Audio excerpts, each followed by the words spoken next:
And with that, we are live. Meg Hafdahl's here live with us on Amazon, and we get to chat about life and interesting stuff and her book, Twisted Reveries 3, right? So welcome, Meg. Glad to have you here today. Thank you. Thank you so much. Thank you for having me. So tell us where you're at, what's going on in your world. Let's get started. Okay, well, it's a gray and rainy day here in Minnesota, but that's okay. The snow hasn't come yet, so no complaints. And I have been writing today and reading, my two favorite things. So it's been a good day, and I'm just so glad to be here to chat with you. So writing and reading on Yes. a dark and stormy day Yes. sounds perfect, especially for the stuff that you have been writing. Exactly. As a horror writer, you can imagine this is my favorite time of year. I live and breathe Halloween. It's always Halloween in my heart, but when it Hmm. really is Halloween, I'm just like extra excited and just like this is my season. Yeah, yeah. Well, I have to say, you are the first horror writer that I've had interviewed here on Amazon. And so this is a lot of fun. So we've got your new book highlighted in the carousel. So again, we've got Meg here live. We have the chat available. You can ask questions and find out about what's going on, what's coming up. But it is Halloween and it's also the gift giving season. Perfect time to click and add a book. And the great thing with Amazon, you can send it directly to friends, family, someone that would enjoy this. It could even be yourself. So, Meg, I'm thinking about a dark, stormy day. You're writing, you're reading. Yeah. Introvert, extrovert. Where's Meg on the? Oh, This, wow. and this is a continuum, right? No one's one or the other, but Yeah, I think it's a scale, right? So I think mhm, I'm definitely more on the introverted side. That being said, I would get lonely if I didn't have my great friends and my family. mhm, So I love like having talks like this. Who doesn't love to talk about reading and writing? So mhm, I definitely am more on the introverted side. I'm not a big like party all the mhm. time person. I definitely like to read and observe. I think all writers do that, but I'm curious what other writers say on this because I feel like most writers are introverted. This I think this is not a standard question. Actually, everything's free Really? form, right? We just go. It was just kind of one of those things that hit my heart. I'm just one like, wow, it's a dark day. You got an Yeah, author. you're There's imagining me all snuggled up reading. maybe, yeah, Yeah. maybe, yeah. What's it like? And your ring, by the way, would freak my daughter out. She hates Really? spiders. Yeah, she would say, normally I'm not a very violent person, but when it comes to spiders, I want them dead. I want That's their fair. family dead. I want their webs burnt to the You ground. I kind of agree actually. Even though, I like spooky things, I don't want a spider actually near me. I like fake Mhm. spiders, but I don't I kind of agree there. But it looks great. Looks great. Thanks. Perfect for this. So, um, how long have you been writing? When did you decide that this is something you want to dedicate time to and share what's inside your twisted brain? Well, I knew, I'm one of those. I knew right away that's what I wanted to do. I Mm. loved Mhm. reading. My dad and my mom were both voracious readers, and I grew up that way, and so it felt like the right thing that I wanted to do. And again, I'm an introverted person, and I like that aspect of it. Mhm. Um, but I went to college and I was studying like the classics. I was an English major, and I thought maybe I wanted to write like the next great American novel. Um, I didn't realize, even though I loved horror, I've always loved horror, I didn't put the two together. Mm. And so Mhm. I was kind of struggling because I knew I wanted to be a writer, but it just wasn't like gelling. And then once I kind of accepted that I'm a horror writer, um, then it like just came forth. And so about 7 years ago, my first short story Mhm. was published. Okay. And now I've had three novels. This is my third short story collection, and I have also co-authored four nonfiction horror books, and I have stories that have been turned into audio plays, and I'm a screenwriter. So I've Yeah. in the last 7 years, I've been, Mhm. published and working as a writer. So, but I had to accept, okay, I'm a horror writer. That's what I do. So this is not something that you were writing as a child, because I imagine young Stevie King, right? Right. And coming to take my daughter out on a date, and she's getting ready, and he comes in, and I was like, "Hey, Steven, do you have any hobbies?" "Well, I like to write." And he's like, "Oh, that's interesting. Oh, here she is. All right, be back at 11. Oh, he left his journal here behind." Uh-oh. Yeah, no, when I was younger, I liked to write more like drama, and Mhm. um I wrote some plays with a friend, and I think I've taken some of those literary like dramatic aspects and sort of fused them with horror. I Yeah. really like being, inside a singular character's mind and really getting to know them, and so I feel like I've done a kind of a mashup. My publisher likes to say what I do is literary horror, which I don't know if that's true, but I Mhm. like the sound of it. Yeah. And audio plays as well and Yeah, screenplays. So yeah, you're not sticking to just the one media of books, but no. you're letting those stories go into other now, is it a book story that gets translated, or do you write specifically for audio or I've screenplays? done both. So there's this great podcast called The Lift, and I kind of Mhm. call it's very Twilight Zone esque. And there's a character that's in every episode. She's kind of not really the Rod Serling, but she's kind of always there in every episode, Mhm. so I've written stories specifically for the Lift, which has been a really fun experience. And then there's another one called Mm. Wicked Library, which I do original stories for, and also they've Mhm. adapted a few of my short stories I've written that have been in other Yeah. publications, which is really fun. It's so cool to hear, people read your story, and Right. you read the right inflections and all of that. And, it's like a whole other art form. So it's very Yeah. cool.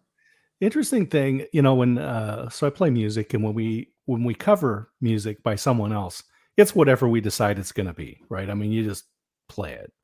And they said, "We interpret. If you want the original, buy stream it," right? Right, Whatever. exactly. But, when it comes to plays, I mean, you can't change a word in a play without the author's recommendation or approval. Yeah. Does that work the same with your audio plays? Yeah, I mean, it's not that I'm certainly not lording over being very strict, Yeah. but they are very good about, we'll go Mhm. over it before they start producing it. And they do it word for word. So Yeah. they'll bring something to me and say, "Oh, this wouldn't work," or like, "What do you think about this?" So, and something I've learned along the way is that writing is a very collaborative thing. I might be an Mm. introvert, and maybe that's what brought me to writing, but it ends up that it actually takes a village. Yeah. So, I believe to be a successful writer, you need to listen to other voices. So I try to be as open to all those ideas as I can. Yeah. I love collaboration. I mean, I'm all Mhm. about that. It's, as I say, there is no limit to what you can accomplish when you network the supercomputers between the years, right? Exactly. And so what you're going to get is it's probably different than what your original vision might have been, Mhm. but it goes in a much better direct to me, it goes in a better direction. Oh, exactly. My best friend and I, we've co-authored 4 books in the Science of series. So it's the Science of Monsters, the Science of Women in Horror, the Science of Stephen King, and the Science of Serial Killers just came out last week. Mhm. And we bring our strengths to it. Like my friend is very organized. I'm not. But I have other strengths. I'm sure I do. So having those strengths and sort of understanding what the two of us can do and everything, it makes for a more fun experience sometimes too. Right. Yeah, I think it's interesting, again, because you get that different, all that different life experience that pours into the other person. Exactly. And when Yeah, you mix those together, I mean, that's how you make a cake, right? You take that's right. disparate items and you get something really wonderful. Oh, I like that. And so, this new story, Twisted Reveries, Yeah. right? So this is a collection of stories, short stories. Mm-hmm. People, if you, so I encourage everyone, click on it. You can click right on it and read the first story right there, and you'll be cringing. I guarantee. I guarantee I couldn't get through it without a wince, which Oh, I good. imagine. I think that's what you hope, right? Yeah, I want you to feel something. I mean, Yeah.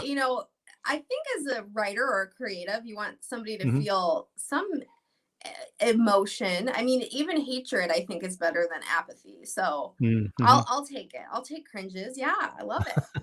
No, I loved it. I just, you start out and it's just kind of you wonder where it's going to go. Of course, with every story, short stories. Um, I think that it's harder to write a short story. You have no time. You have to set Yeah. the stage. But when I'm reading your work, I can see the scenes, right? Oh. I can enter into them. I can feel that, and so that allows you to kind of tell the story within that mind space. Yeah, I'm a big fan of short story writing. I mean novels are fun too, but there's something to me about especially horror. I think horror lends itself to short stories really well Hmm. because sometimes you just want to get a little glimpse of this like strange world or this horrific thing that's happening Right. and it I like the challenge of making you care about a character in 3,000 Hmm. words or whatever Hmm. because it certainly is easier when you have a novel and you can have a whole backstory and all that stuff. So Sure. there's something about kind of using words sparingly that I like. And Hmm. so the fact that I got to do this book, I've done, like I said, 2 other short story collections, and this one you can read. You don't have to have read the other ones. It's its Hmm. own thing. Basically, the only sort of thing that connects them all together is, well, I'm very passionate about female driven horror, but also they all take place like World War II or before because Hmm.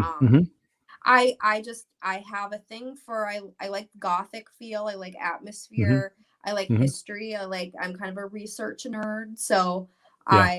I like kind of getting into that world and learning about history and then bringing that knowledge to fictional world. So I had a blast writing this book. It was really fun and it was kind of a nice Hmm. break from novels. Yeah. Well, the 19th century, which really does come up into the 20th century, but uh, people that lived in the 19th century, death was always right at their elbow anyway.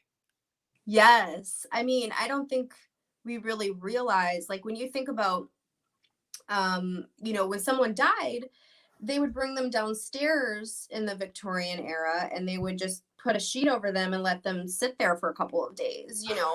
And it's not, I mean, and that was normal. And so yeah, death was all around you. Yeah.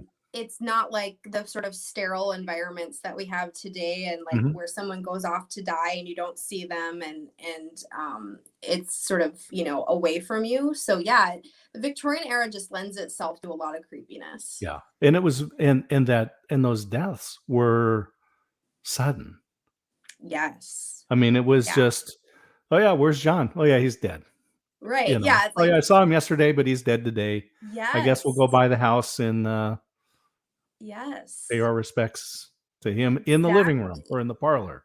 Yes, and I mean children dying all the Mm, time, and yeah, yes. no, it was I am glad I live now. I like romanticizing about the past, but I like Yes. screaming and I like healthcare, and there's lots of good things. Yeah, my dad always said that, people longed for the good old days with air conditioning. Yeah. Yeah, I wouldn't make it without air conditioning.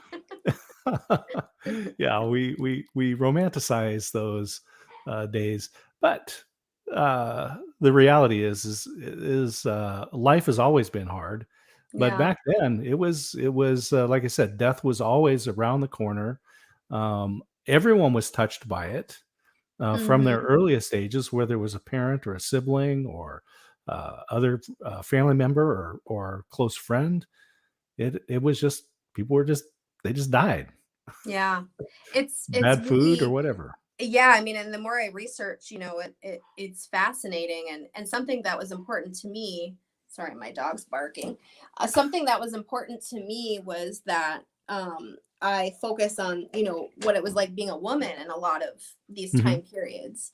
Sure. And, you know, to me, horror is kind of, and a lot of people think this is kind of weird of me to say because they think about like slashers and things like that. But Mhm. horror literature, anyway, is very uniquely female in a lot of ways, with Mary Shelley and I was just um, gonna say, yeah, the yellow there's the wallpaper, classic. Charlotte Perkins Gilman. So to Mhm. me, horror is a great way to sort of explore the Mhm. horrific things that people had to go through, whether men Right. or women. But women tend to have that sort of domestic outlook on it. And Yeah. I don't know, there's just something about particular gothic horror that Mhm. it speaks to the female experience. Sure. So that was really interesting. And so I played with, I have a story about a suffragette, and I have a story about, an old widow, and I have, I kind of go all over. But yeah, it's just, to me, well, I love horror, so I could go on. And I love slashers too. Mhm. I love every aspect of horror. So I'm not here to like pretend that I'm some only literary horror person, Mhm. because I love it all, but Yeah. Oh, that's great. It was, just thinking about, again, what it was like, recently I interviewed, lady Linda Lockhart in her book, that talked about the Applegate Trail, which was part of the Oregon Trail, the expansion west, mm, and back in the 19th century, women were not allowed, on the wagon trains unaccompanied. They had to have a man with them. mhm. And we think about that today, and we're Yeah. just yeah, you roll your eyes and you just think, Yeah. How could we ever have thought that that was rational?" I know, I know. And I mean, it wasn't even that long ago. My mom got fired for wearing pants. So I mean, that was like in the 60s. So Yeah. it's like, it's wild. And that's why I wanted to sort of jump around history, Mhm. and tell different stories, because I don't know, Yeah. I think that it's fun, and it's horror is a way to sort of like shed light on these things, rather than, Mhm. sometimes the reality. I mean, children dying, they died a lot in the Victorian era. So Yeah. I wrote a story about, a kid who is dead, and they are trying to avenge the monster that killed them, Wow. because I feel like that's a better way to process it, for me anyway. Mhm. Well, we've used things like science fiction has historically been a way that we're able to look at very sensitive, societal issues in a way that's, it distances it from the, current conversations and makes it Right. maybe less incendiary, right? But Right. we can do Yeah. the same thing with horror. And I Mhm. know, and if people again click on the book Twisted Reveries 3, it's right in the carousel. I've highlighted it as well as other books that Meg has written. Perfect gift. You want to give it. I mean, it's Christmas time. What could be better than a collection of horror stories? Right. And it's a great gift. And I'm going to talk about books as a gift in a moment because your work really reminds me of someone else from the 20th century. Oh. And so I have something I'm going to read, which I Oh, I'm don't do excited. often on this, but it is just it's a perspective. But if I encourage people go to the carousel, click on the book Twisted Reveries 3, and take a peek inside. Start reading that first story because I think right there, as you read that story, if you go through the whole story from beginning to end, you're going to see there's more to it than that's just in the story, right? You are talking about the way that I'll just say that character, that woman, the way she is treated is it's borne out kind of in the whole story. Yeah. Yeah. I mean, I'm a big believer in, like, I guess maybe a little bit of subtlety. I Mhm. try. Sometimes I get into it with my editors about that because I'll leave something hanging or something and they're like, what? And I'm like, Mm, no, I like when people don't know and they kind of get to think about it and stuff like that. So sure. I hope my stories are, on the surface, they're just entertaining horror stories. And then I hope that there's something else to mine there that, makes you think. Because that's what I love about horror. It makes me think. Yes, exactly. And so uh, I'm gonna go ahead and bring this up now because Okay. it is I was going through your stuff and it was just it is too bad that and let me resize this a little bit here. In fact, let's go side by side. Look at that. This is Oh, here is the person that I think if Alfred Hitchcock were around today, oh, that your stories would be included. This is book is my favorite stories in suspense, which oh, yes. He would they're do these like suspense, compilations, but they right? are really yeah, it really is. There's horror stories within his suspense stories. So Oh, if anyone yeah. that's a fan of Alfred Hitchcock, well, we mostly know Alfred Hitchcock, of course, for his movies, but he did have a television show, and it was a successful show, and so they brought these different stories to light, and of course, it was always him giving the introduction and berating his advertisers, right? I mean, it was all part of the fun. So he took this book. This is his favorite stories in suspense. And just to give you an idea of the stories, let me just let's pull out the. So we've got the birds, man with a problem, they bite, the enemy, the inexperienced ghost, sentence of death, spring fever, the crated outpost one, my unfair lady. These are just some of the Ooh, stories. Very, like very that. fun stories here. But he That's wrote this. awesome. He wrote this opening, this preface here to the book. That's what I'm going to read because I think it is perfect for your story. Oh, So you can hear Alfred Hitchcock's voice as he says, after spending a weekend in the country, a friend of mine invariably sends his host a book. Recently, it occurred to me that through television, I've spent many Sunday evenings in your home, yet I have never thanked you properly.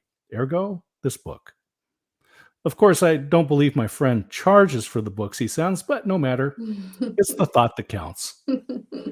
Most preferences soon become defensive and disintegrate into lengthy explanations of why certain stories have been chosen, and the anthologist quickly becomes apologists. The stories in this volume have only one reason for being here, and that is explained in the title. I can only say that I like them. I very much hope that you will too. And I'm just thinking, this could be your stories could follow this. oh, well, thank you. A suspense story is not a simply who done it. It might be better called a when's he gonna do it? I don't think it's giving away any secrets when I tell you that in most of these stories, somebody does do it. So don't say you haven't been warned. There are those who say that the reading of a mystery or suspense story has a therapeutic value, cleansing one of his homicidal tendencies and allowing him to enjoy those crimes he has always wanted to commit but didn't because he lacked the get up and go. If this is true, I think we have crimes to relieve every possible suppressed desire, or at least all of the normal ones. You will find mention here and a knifing or two, suffocations, cremation, bludgeoning, one or two stranglings, a few drownings, some shootings. Furthermore, there are a number of cases which defy classification since the characters meet their end in highly original ways, having little or no known precedent. I'm confident that several of these cheerful little stories will put an end to the loose talk about truth being stranger than fiction. You can just hear his voice. Yes. I don't wish to spend too much time introducing these tales. I believe it was Henry James who observed, when speaking of prefatory pieces such as this, that when the work of creative literature is introduced to the reader at great length, when fiction is too carefully interpreted, explained, and annotated, it's like having a dinner guest brought to the house by a policeman. This is the last thing I wish to do. I much prefer that you feel that this dinner guest to whom you are opening your home is a complete stranger, and that there is no policeman within screaming distance. And now, if you are anxious to curl up with a good book, perhaps we should be getting on. My final parenthetical remark: the only good thing I know of that actually likes to curl up with a good book are the silverfish in my basement. When you begin reading, and this is perfect for your stories, when you begin reading, let's see. Yep. When you begin reading, may I suggest that you choose a time when you are alone in the house? If there are people there, get rid of them. The book is full of suggestions on how this can be accomplished. Now, turn out all the lights you possibly can, look over the stories, and take one before retiring. If you want to sample another, help yourself, but be careful. An overdose could be fatal. And after all, this is a highly toxic book. I tell Ooh. you, there is no reason why that wouldn't be the beginning Oh my. of Well, thank Meg's you. Hafdahl's stories right there. I love that you've uttered my name and Alfred Hitchcock in the same breath. So thank you very much. That's I awesome. couldn't, I just couldn't think of it. It was so perfect. Well, I'm a huge fan, obviously, of Hitchcock, but I Mm, love anthologies, whether they be, I grew up watching Twilight Zone, Alfred Hitchcock Presents, mhm, all of those Tales from the Dark Side. And I love compilations of short stories too. And so, I'm often kind of presented with a lot of people like to say like short stories are kind of over and people only want to read novels now. But um, if it's a dying art form, then I'm going to be here, propping it mm. up for as long as I can because I hope it doesn't go away, and I I hope hope that there's not. more. I'm sure that I know that there's more books coming Oh, yeah. uh, coming up. But you also have some nonfiction books, and I'm just going to I start do. with the women of science fiction, and I've got that highlighted Yes, there in The the Science of Women carousel. and Horror. So that one was Yeah, the science of women, and yeah, yes. So that was nominated for Bram Stoker Award. So we're really, really wow. pleased with that book. We Hmm. really felt like we called it our feminist manifesto because we really got to talk about what's important to us, which is women in horror. And Yeah. you know, um, I'm a huge fan of so many people we got to interview for that book, like Dee Wallace from Cujo and ET, and we talked to filmmakers, and we also talk, about stunts, and we talk about we Mhm. the book itself is really presenting the tropes of women in horror. So we start with little creepy girls, because why are there so many, we kind of study why are there so many creepy little girls in Mhm. horror, and the old hag, so to speak, Mhm. and we talk about the caregivers, like and then the ones that sort of usurp our expectations, like Annie Wilkes in Misery. And Mhm. so we just get into, kind of what we do is we take a movie and we kind of get into that particular film, and we get into the history and philosophy and science. And so Mhm. it was really, really a fun book to write. And I was really pleased with how it turned out. There's some this yeah, that's, doing the research too, and not just, kind of writing a book of opinion, but doing that Right. research, makes it much more enjoyable, and, of course, when you mention the little girls of horror, of course, the first thing that comes to mind is The Shining and the 2 twin girls in the hallway there. Yes, yes, we definitely talk about them, and we talk about a film, I believe it came out in 1956, called The Bad Seed, which really was the Mm, first sort of evil little girl horror film, at least in the way that we, the modern way of thinking of it. And so we get into that, everything to like Let the Right One In, which is a little mhm. vampire girl. So what is it, we kind of go into like, why as a society do little girls, can they scare us so much? And Mhm, so it's fascinating. There's a lot of like psychology and sociology involved. And mhm, yeah, we love research. I when I was in college, I loved being able to write big, English papers. That was my favorite thing to do, is go up in the library. Thankfully, the internet exists now, and I mean mhm. it did then. I'm not that old, um but I thankfully am, there's but that's good okay. resources. That's okay. That's okay. I know my kids don't want to believe that there ever was not internet. You know, Well, I I told said them, that I was born before it, really. well, I said that the interesting thing was I said it's not that the children today, Yeah. grade school, even high school students, um, don't know what life is like without a cell phone. They actually don't know what life is like with a cell phone that has buttons. I know, right? Like they don't even Texting, right? know. 333-5522. Yes. Oh my Yeah. gosh, come I on. would like to see them try to work a rotary phone. I would like to see how that goes. Yeah, when they pick it up and there's something wrong with this phone, it's buzzing. Yeah, what is that? Oh, that's crazy. That's good stuff. So, um, everyone wants to know how authors get their inspiration.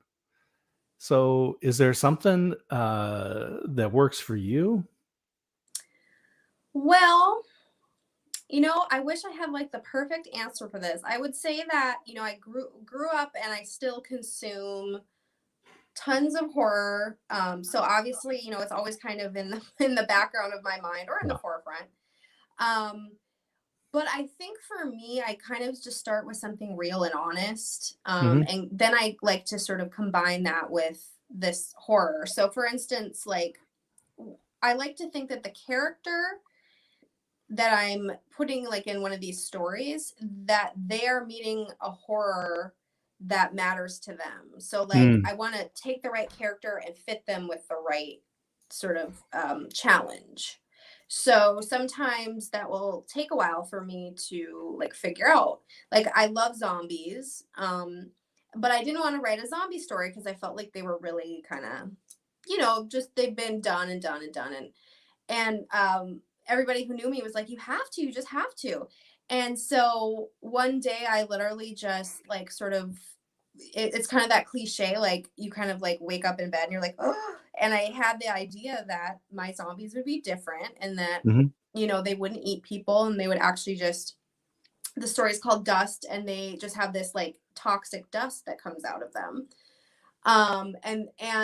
And then I paired that with a character who really likes living, with in this zombie apocalypse, because she likes going to people's houses and taking things, which I always thought would be cool. If the world ends, I like want to go to everybody's house and see like what books they have and what snacks they have and all that. So I kind of take things that matter Mhm. to me. I'm a mom, so I tend to Mhm. write stories about mothers, things like that, and then I just bring these crazy horror ideas that I have, and I mash them together. And I guess that's it. It's Mhm. about finding inspiration in your life, and then also, of course, other people's art, inspires me, whether it's film or TV or books. I Sure. mean, I can't help it. I'm a human being. Yeah. I think about, Michael Crichton. I mean, he Yeah. was obviously prolific. Many of his books end up becoming movies.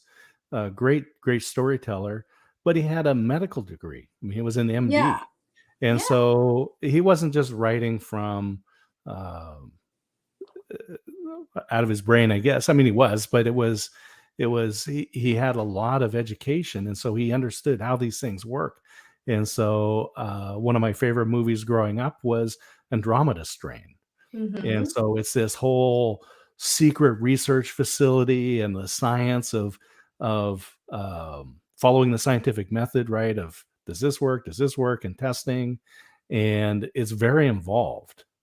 Well, yeah, he can do that without any research, right?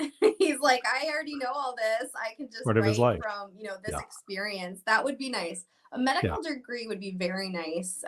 Sometimes when I'm writing about dead bodies and, Hmm. blood and all that. My husband's a doctor, so sometimes I go to him and say, like, would rigor Ah. mortis have set in by now? Mhm. Those are the So kind of you've got, questions yeah, I need to know. But that's yes, great. So you have a built-in research library. You don't need Google. I do. Yes.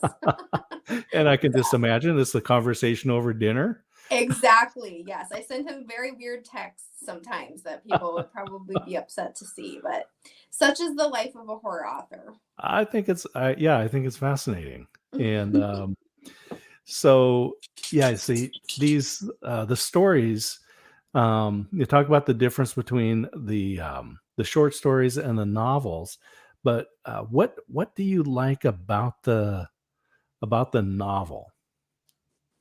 Well, world building probably. Mm, mhm, My so I wrote I've written 3 novels that all take they're a series, and I really loved getting into the world building of this. It takes place in this little fictional town in Minnesota called Willoughby, and mm, I mhm, got into the history, like in my own mind, about things that were happening and things that I haven't even written about, but they're in my own brain.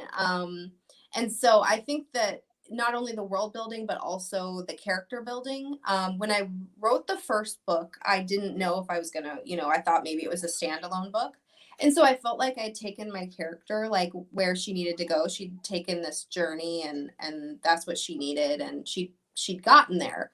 But then when it came up, like, Inklings Publishing, they're like, hey, let's do this series, let's do another one. And I was at first like, oh, I don't know how to sort of, bring her on another journey, the same mm, character. But it was such a great challenge, mhm, to be like, no, she can grow more, she has more to do and learn. And so being able to, over the series of 3 books, be with these characters, mhm, was a really cool thing. And like I said, just the world building and being able to make this sort of mythos of this town, which of course mhm. there's supernatural elements and of course horror. Um, but Right. it was really cool. It was a neat experience, and I hope to do it again very soon Mhm. because it was a neat thing. I think that's one of the beautiful things about writing like that, is that you do get to create the world based on what's real so people can feel like they're there, Yeah. but we don't have to worry about, "Oh, no, that's not really the corner there. There's not really that store there." It's like, Yes. "No, there it is. You made it. Meg Exactly. decided." Of course, then you start kind of putting yourself. Then once you do say something, and then in book 2, you're like, now is the drugstore between the this or this, So I was starting to kind of, paint myself into a corner a little bit. Mhm, But that's mhm. okay. Yeah. That's right. And also when they're supernatural, you can kind of, Yeah, so if you're writing about a small town, you're going, "Yeah, it's a small town. There's only yeah. 1 stoplight. There's, no parking meters." Um, but people won't believe you because they say, "That's not a smart town. They don't have 3 it's not a small town if they don't have 3 Starbucks." Yes, I know. It's like, wait, what? No, those towns Now don't exist, but they that's the do. beauty of writing pre-World War II. Yes, that is nice. It is nice. And I also didn't have to deal with phones. Everybody's Mhm. got a cell phone to get them out of trouble now. Right. And back then they didn't. So that's kind of a nice, as a horror suspense author, I like to be able to just not even worry about it. Mhm. So that was a nice treat. Yeah. Yeah. So, carrying story or the characters through the story. So 3 different novels, you're able to have this town, you've got the setting, you've decided where the buildings are, where the drugstore is. People start to get comfortable with that, Yes. and you can develop the characters. You Yes, can really exactly. tell different stories. Yes, I love it. I kind of started with this character who really doesn't have a lot of confidence, and then over the course of 3 books, I get to really have her do these wild, crazy things and give her a lot of confidence. And Mhm. I get to, and when they're characters that you like spending time with, that's great too, because as a writer, you're spending a lot of time with them. So that's great. And even the bad ones, the Yeah. villains, you got to give them just as much time and energy. Some people have a very, plotted out, some people actually that I've talked to, here on Amazon Live have a spreadsheet where they've tracked their story down. We've shared that Isaac Asimov said he knew the beginning and the end, and then he just let the characters take them on the journey, through there. Meg, what do you like to do? What's your I process? am not a planner. I which maybe in the end I end up having to maybe do a little more work on the back end then, but I don't think so. I think for me, I get bored if I know what's going to Mhm. happen and if I know every angle I'm going to take.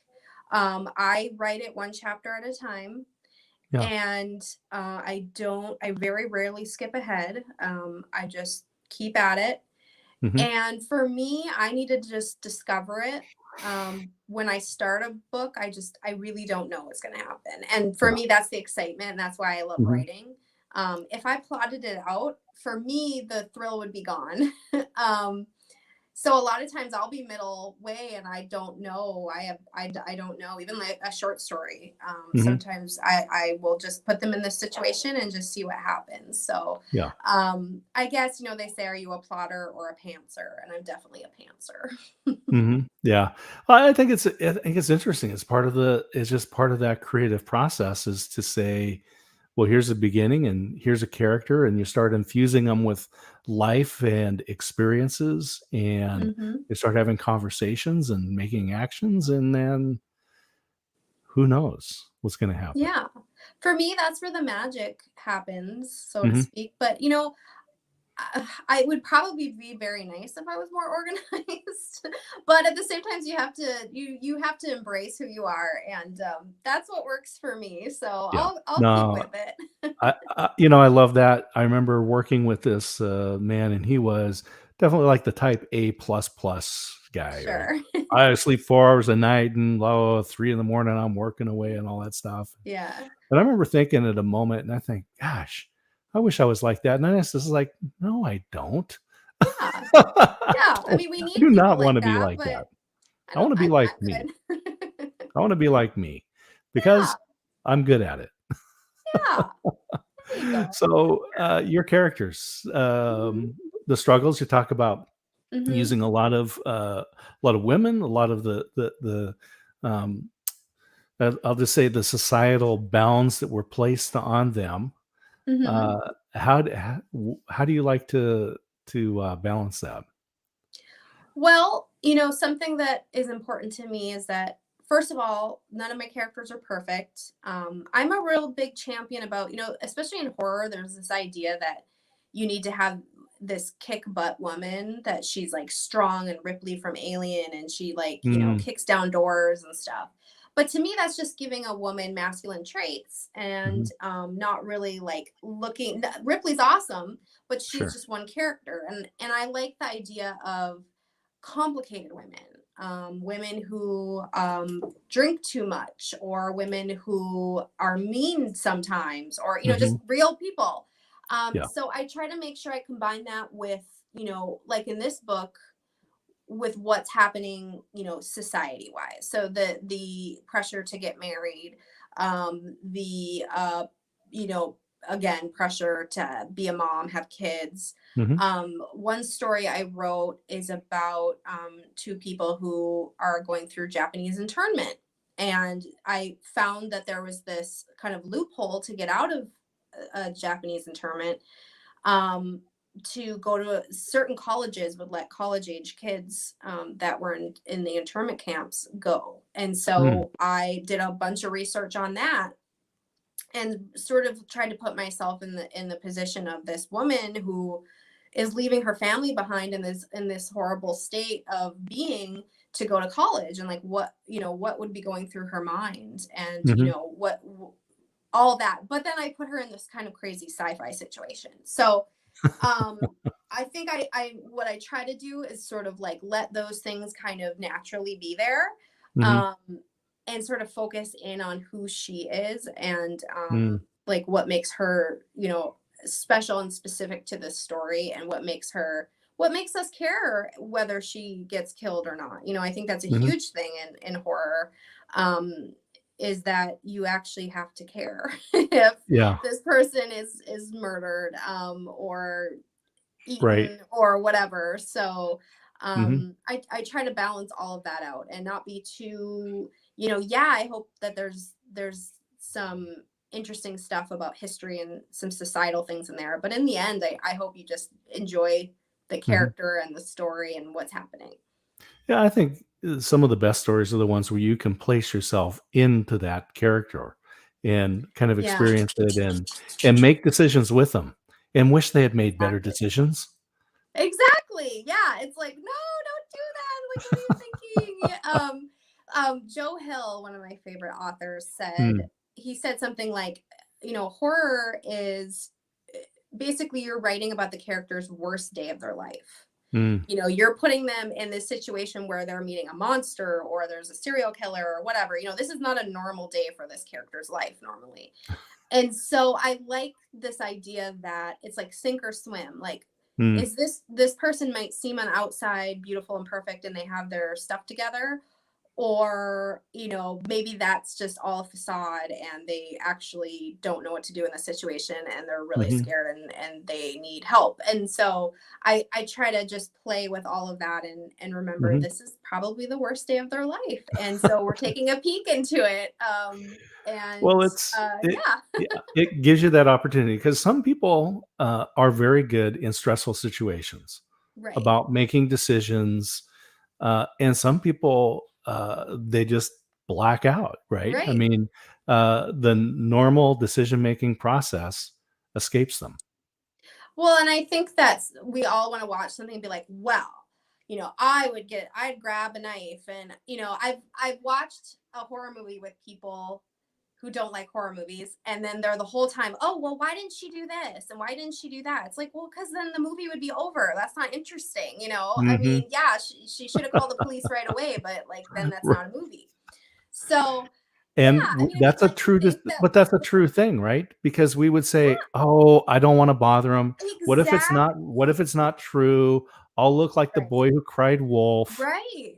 There's all these complications. Like, Mhm, women are expected to be polite. If you feel kind of mhm, off, like next to a guy, we were all taught like just and get out of there or whatever. But the truth is, who mm, knows what you do? Like, who knows if you looked out your window and there was a huge spider, like some 1950s huge spider, right. how you would react? You think you'd Yeah, know maybe, but I don't think we mhm. do know. Yeah, no, you can't know until you get into No, some situations. And I think about the realities that we have in life. I remember watching it was one of the early Bonds, right? Doctor No with Sean Connery, and of course the bad guy has this enormous lair, right? The bad guy's lair, some island somewhere, of course. and he has all these people, all these workers, and they all show up to work on time and they all just Wow. work very diligently What's that and like? they're not taking extended coffee breaks and they're not grumbling about the boss or whatever that stuff. And I'm like, Yeah. where does this person hire these people? Because Yeah. What's that's the not secret? reality, What's the right? secret? Yeah, I wonder what that would be like working in Dr. No's lair. Yeah. Sorry, Cookie had to come. He kept bothering Uh, me. He wanted to be a part of this. I have So to tell you, you got to be careful. Never share the screen with children or animals I know, right? They're because so he loves the spotlight. all right. So Meg, what's your puppy's name? Cookie. Cookie. Okay. His All actual right. full name, because my son was 5 when he named him, his full name is Frosted Cookie Frosting. I love it. That is a great name. Yeah, And I it think fits it really fits his works for coloring. him. Fits his coloring. Yes. So Cookie, nobody is paying attention to what Meg is or Scott are No, saying right now. it's They're like I just don't going, "Oh, look exist at now. Cookie. He's Yes. so cute." Oh gosh. So yeah, the I always said it's the imperfections that make life interesting anyway, right? Exactly. Yes, exactly. And horror, of course, is more than imperfect. And Yeah. I love, sci-fi horror. You Mhm. get to like take these kind of like these people in these situations, and sometimes it's somebody, they're going through something real like a divorce, or Mhm. something grief, and then they're dealing with a blob that wants to kill them, or they're dealing with whatever. And I just love that. Mhm. I love that sort of dichotomy of like the realistic things that we have to deal with that are sort of Mhm. our everyday horrors, and then seeing it sort of expand into ghosts and everything else.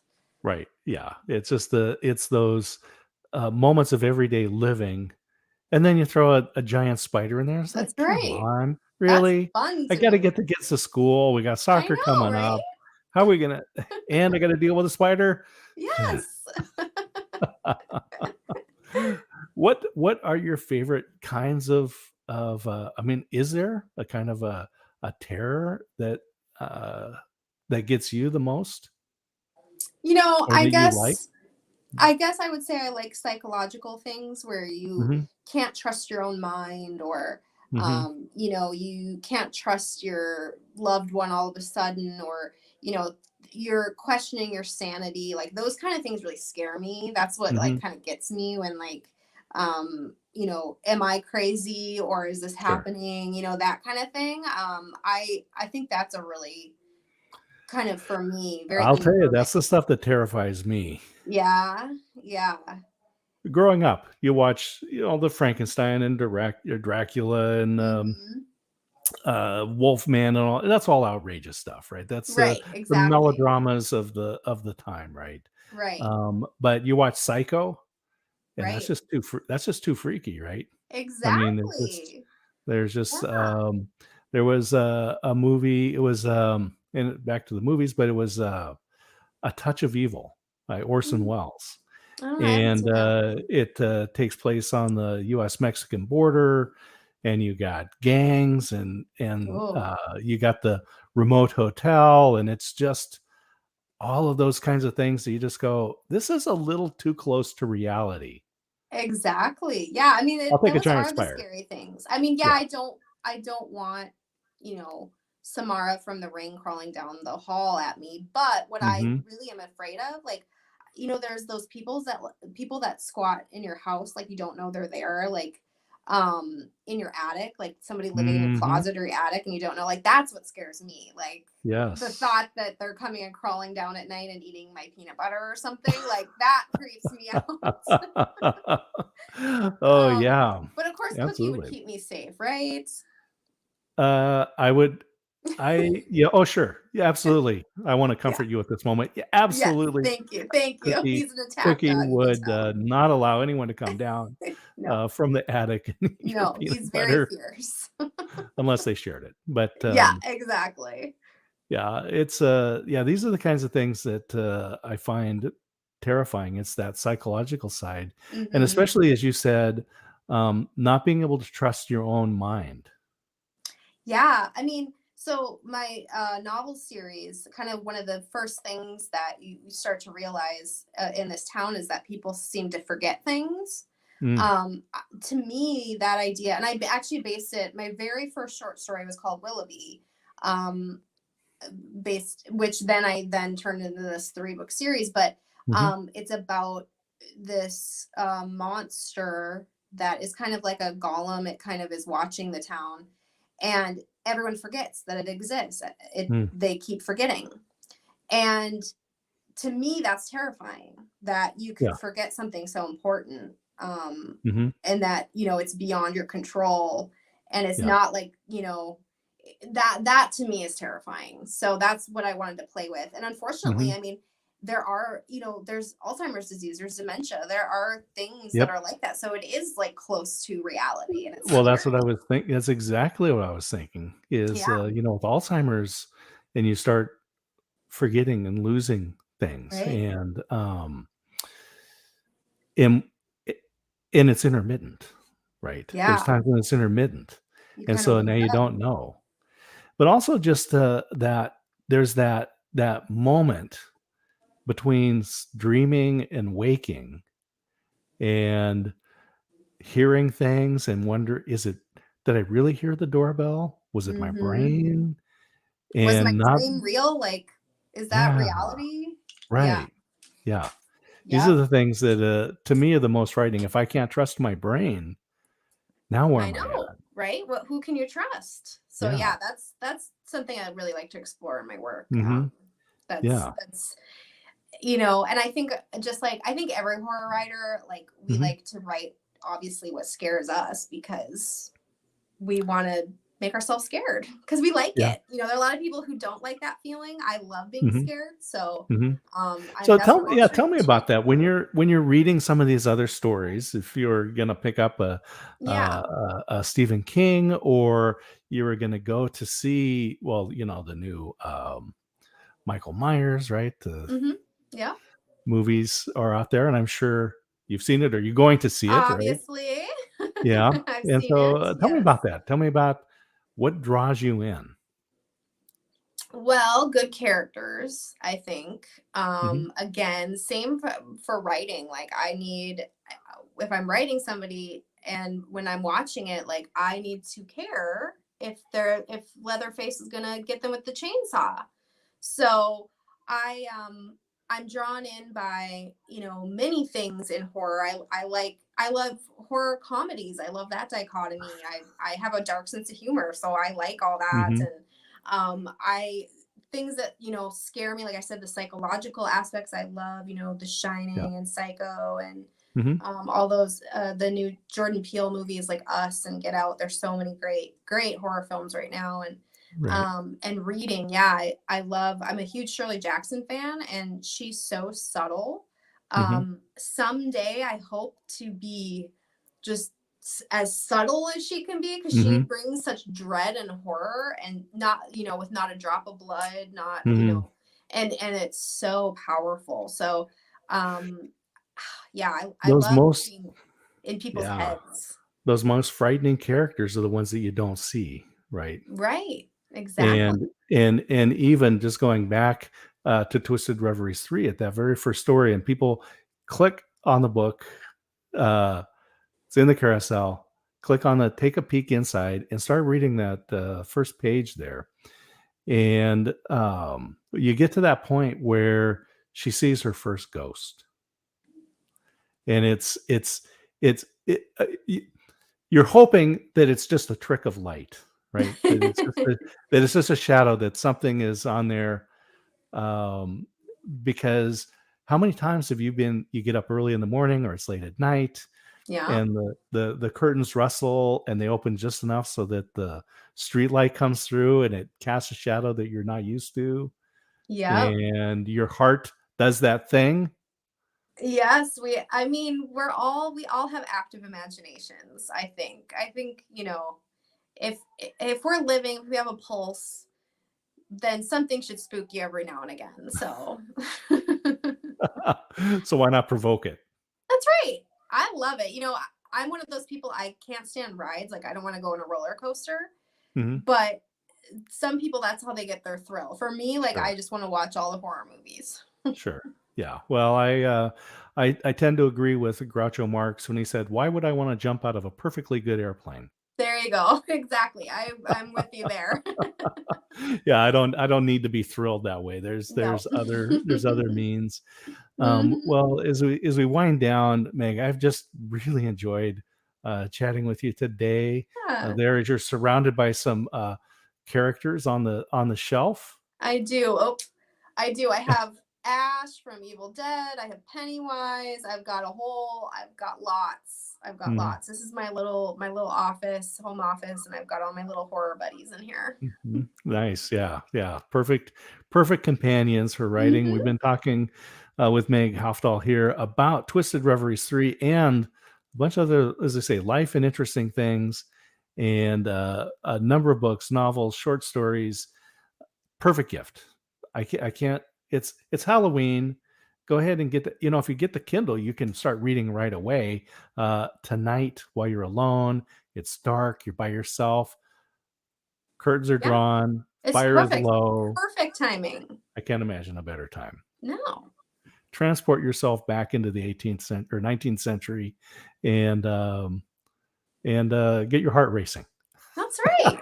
Right? Yes, That's what doctor perfect. said. Keep the cardio up. Right? Perfect. You and Alfred Hitchcock have really set this up well. Thank you. It's been a wonderful time. If people wanted to contact you for bulk purchases, for Mhm, speaking engagements, for mhm. all that kind of stuff, how's the best way to get a hold of you, Meg? Well, you can contact me through my website, meghofdahl.com. You can contact inklings.publishing.com. There's contact info there. I'm on social media. I'm on Twitter. I'm on Instagram. I'm on TikTok. I'm on Facebook, all under the same name, Meg Hofdahl. So I'm hard to miss. All right. Well, that is perfect. So I hope people reach out to you. I hope they're clicking on the book, add to cart, um, buy with one click. Amazon's making it easy. Meg, thanks for joining me here on Amazon Live. Thank Stand by. I'm going to you. put you in the green room and we will wind down. I'll be right back. Bye. Thanks. So we have been having fun talking with Meg about her horror stories and especially Twisted Reveries 3. It is out now and available for you to purchase. And again, I can't think of a better gift than a book. You've got friends, families. What do you buy them? Get them a book. And you can click the cart, you can have it sent right to them, and enjoy this Halloween time. And for now, we're going to sign off from Amazon Live. Enjoy the day.